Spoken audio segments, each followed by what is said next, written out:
Greetings. It is Monday, June the 8th, in the rather eventful year of 2026. I'm Thomas Caldwell of the Aurelian Column, and this is the Monday Morning Report. Well, the on-again, off-again war between Iran and the U.S. and Israel is on again.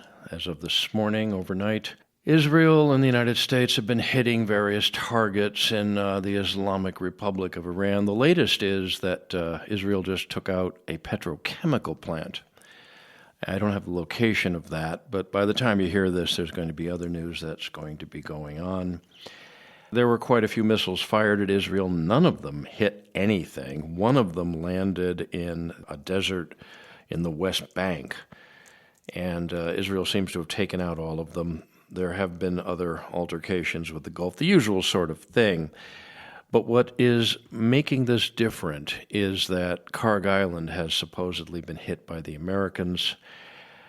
Again, until all the smoke clears, quite literally and figuratively, we aren't really going to know what's going on. However, something that has changed, and that is the way this war is being prosecuted.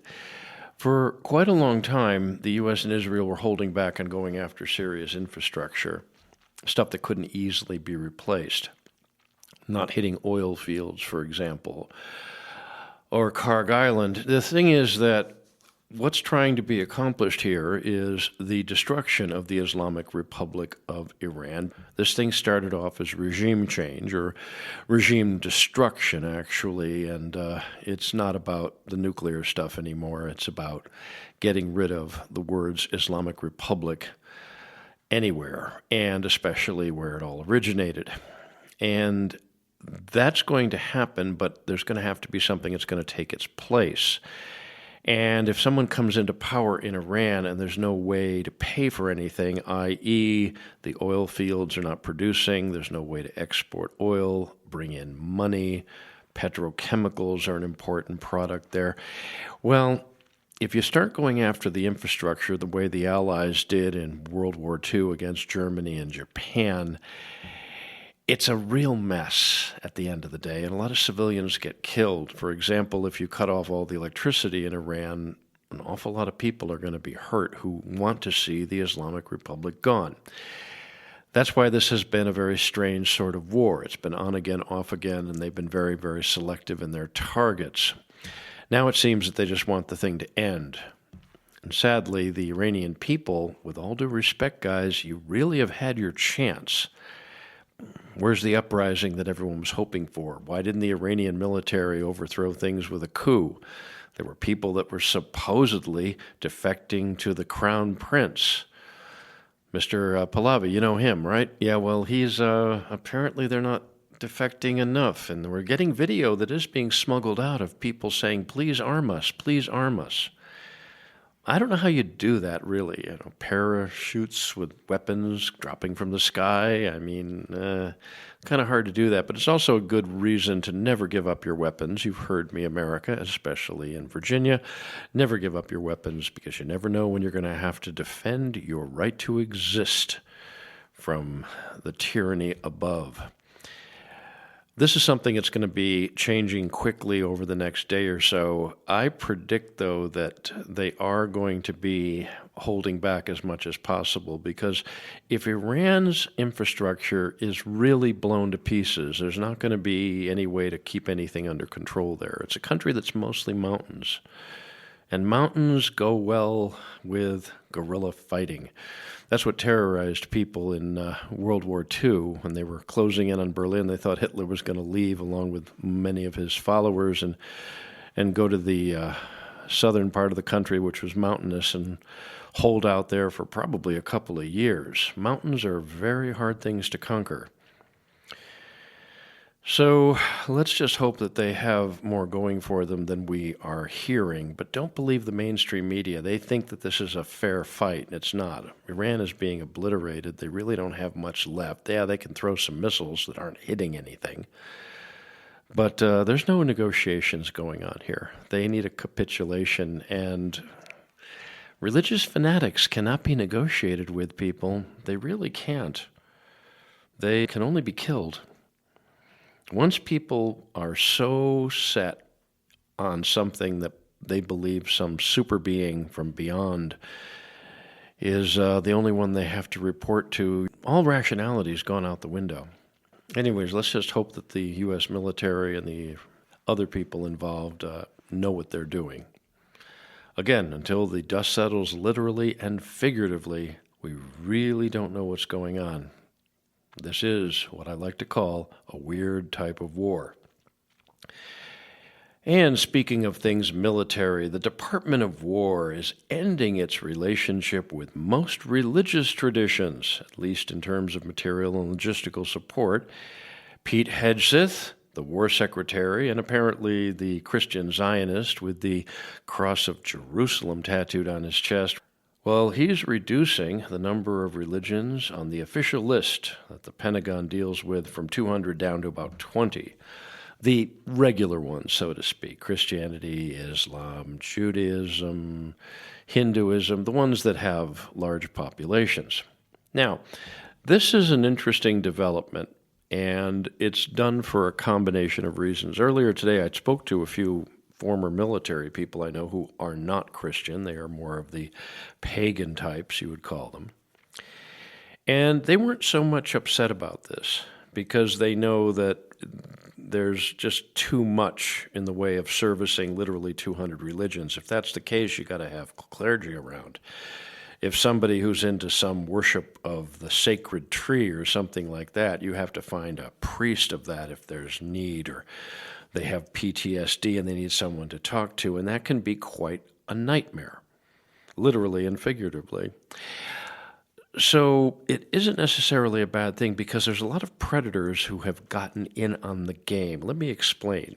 When people look at old war movies, they see a Roman Catholic chaplain with little crucifixes on his lapels or something along those lines. And the reality is, if you have 200 different types and you don't have any that happen to be in the military, chaplains, you have to contract out for them.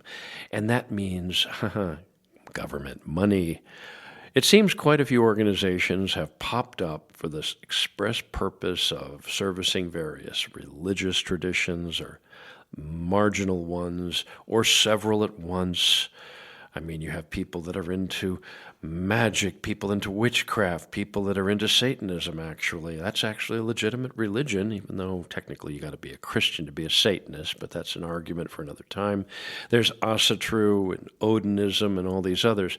And there's these groups that have gone out and incorporated for the sole purpose of getting paid a retainer by Uncle Sam to be around in case somebody who is into worshiping a tree needs something. I don't know what. Now, this is not to disparage anyone's belief system. This is a very diverse country. It's what they wanted. It's very multicultural. That's what a lot of people wanted, so you're going to have to deal with all this stuff. But the reality is this. If you have belief systems that aren't mainstream, and that includes American Indian ones, because there's many there, maybe we shouldn't have any professional services within the ranks. Why should the American taxpayer pay the salaries of who knows how many Roman Catholic chaplains in the Army? I don't want to. I, for one, don't want to. Or Muslim mullahs that are in the Air Force. I don't want to pay for that. I'm not saying that people shouldn't have their spiritual needs attended to, but why does it have to be professional clergymen in the military? Money and religion usually don't mix very well, and when they do, it kind of makes things a little too sticky. You know? I can think of a Jewish guy back in the day that got upset with a bunch of merchants at a temple. But let's go back to what this is about. Now, Mr. Hegseth, he hates anything outside of Christianity. You could just tell it the way he talks. You ever hear him say the word pagan? Ooh. You'd think that blood was dripping out of his mouth when he does. I think we do have to address some of this. Some of this is probably nonsensical, and it's probably done because of rational reasons. It's one thing if somebody has a religious belief. It's like their sex life. It should be their business and their business alone. But if we're meant to pay for it all, is that really fair? It's something that needs to be talked about and debated. But when I first heard this, I thought it was just some anti-Christian stuff that was coming out, and I was surprised to find several people of the pagan background who actually welcomed it, saying that they didn't like some of these organizations that were responsible, and the Pentagon has better things to do than chase down people that are into worshiping trees or fire or something like that, or even different versions of Jesus, and there's quite a few of those, actually, several thousand. So perhaps this is something that Americans should take a look at when it comes to freedom of religion and government getting involved in it. And what's next here? Oh yes, California. The very word California, what do you think of? You think of crazy, you think of stupid, you think of incompetent. Those of us who've been there think it's beautiful, at least in some places, but California doesn't have a good reputation anymore for being rational. They're still counting the ballots from Tuesday's primary. Last Tuesday? About a week ago? Yeah, that. I don't know what to tell you, except if you believe that a state that invented the personal computer can't find a way to tabulate votes quicker, what do you think's going on there, guys? Really? What do you think's going on? There was a funny video I saw. It was a musical about all the countries in the world that demand voter ID. In other words, if you go in to vote, you got to have an ID card. And it's just about everybody on Earth. Probably not North Korea, but that doesn't really count, does it? Just about every country on Earth insists, at least the ones that have ballots, insists that you identify yourself with some sort of ID that has been issued by the government, but can't do that here in the United States. It'll interfere with the people trying to destroy the country, otherwise known as Democrats. Speaking of which, let's go over to the United Kingdom, if you can call it that. More and more people are protesting the murder and government reaction to the murder of the young Mr. Henry Novak at the hands of a knife-wielding South Asian Sikh. You know, the ceremonial daggers they can walk around with everywhere. Well, one was used to take the man's life. It's kind of driven home the fact of the people who we affectionately call Cuck Island that, something's wrong. Well, the story's been out there for a while, and I'm sure many of you know the details of it. But what was really revolting is Prime Minister Starmer. That guy, I don't know what region of hell he crawled out of, but the talk he gave in Parliament was so in the face of everyone in that country. You can't really imagine him having ancestors going back centuries and having his roots in England, can you? Maybe you can't. So maybe that's an issue there. Well, it's another great example of why citizens should never give up their weapons the way the British did. This is where it always goes. This is the problem that the Iranians have to deal with too, but we've already covered that. But I'm going to leave you with this today, because the problems that you're seeing in the UK with grooming gangs, with young women being brutalized sexually, people being murdered by basically monsters from third world countries that shouldn't be there. People have had their heads cut off in the UK, but in the United States, it's not too different. And I can give you a long list of people who were killed, usually white people killed by people who were not white. And nobody's noticing the pattern. Well, let's be honest, millions of us have. We have this crazy thing going on here where we have allowed millions of people into our midst who shouldn't be in our midst. This is something that we have to face as a nation. How long are we going to tolerate the deadly appeasement of savages? We have monsters walking our streets, of all colors, honestly, but the ones coming in from third world countries tend to fall into different classes. We have to be honest that some religions can't mix, peoples can't mix. You cannot turn somebody from another continent who has no roots in our culture and society and easily turn them into one of us. It doesn't happen. It hasn't happened, and it's not going to happen. To become an American is different from other countries. You have to basically give up where you came from and embrace who we are. But we have been dealing with monsters, and because of political correctness and people claiming racism and people claiming this and claiming that, we have tolerated savages, monsters, often of our own creation from our own failed social experimentation of the last half-century. This cannot continue. It cannot be allowed to go on.